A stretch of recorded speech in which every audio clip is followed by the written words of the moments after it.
Bon, sur cette news, je vais critiquer le matriarcat ou alors les boîtes de nuit, au choix. On va essayer d'analyser, mais quelle est la cause de cet ensauvagement?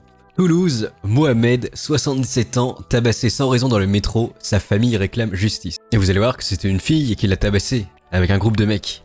Et là, où sont Tiffany, Marion Desclin et tout ça, pour dénoncer le matriarcat, je sais pas. L'essentiel, déjà affaibli par un AVC, Mohamed, ouvrier à la retraite, a reçu une pluie de coups au visage dans le métro sans raison apparente. Ses agresseurs vont être jugés prochainement. Sa famille espère que les juges toulousains prononceront une peine exemplaire. Voilà, c'est là, attention.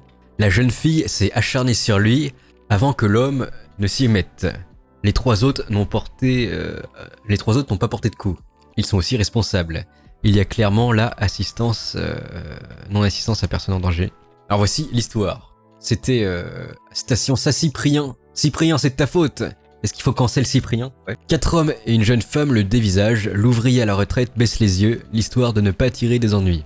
Peu de temps avant d'arriver à la station Esquirol, je sais pas si vous connaissez, le vieil homme prend un violent coup entre la pommette gauche et le nez, puis c'est le déferlement. Mohamed tente tant bien que mal de se protéger avec ses bras. Il est sans défense, mais les deux jeunes s'acharnent. Les autres protagonistes restent en retrait. Sauvagerie et alcool. Voilà, alors, est-ce qu'il faut cancel le matriarcat ou l'alcool? Ou les deux, je sais pas. En tout cas, ça vient souvent des boîtes de nuit, les problèmes. Vous avez pas remarqué qu'il y a... C'est vraiment un regroupement de cassos. C'est Cassos City, en fait, la boîte de nuit. Généralement, ça dépasse pas 100 de QI. Enfin, 180. Et c'est assez traumatisant. Tout ça pour se frotter avec une Megalox. Mon corps, mon choix. C'est donc ça la boîte de nuit. L'amusement en 2022. Ok. Près de 2 grammes d'alcool par litre de sang. Il sortait de boîte de nuit. La jeune femme, matriarcat, aurait mal interprété un regard de Mohamed. C'est totalement faux, mon beau-père est un homme pieux. Il souffre de graves blessures à la face et a le nez fracturé. Le médecin légiste lui a prescrit 6 jours d'ITT. Et voilà.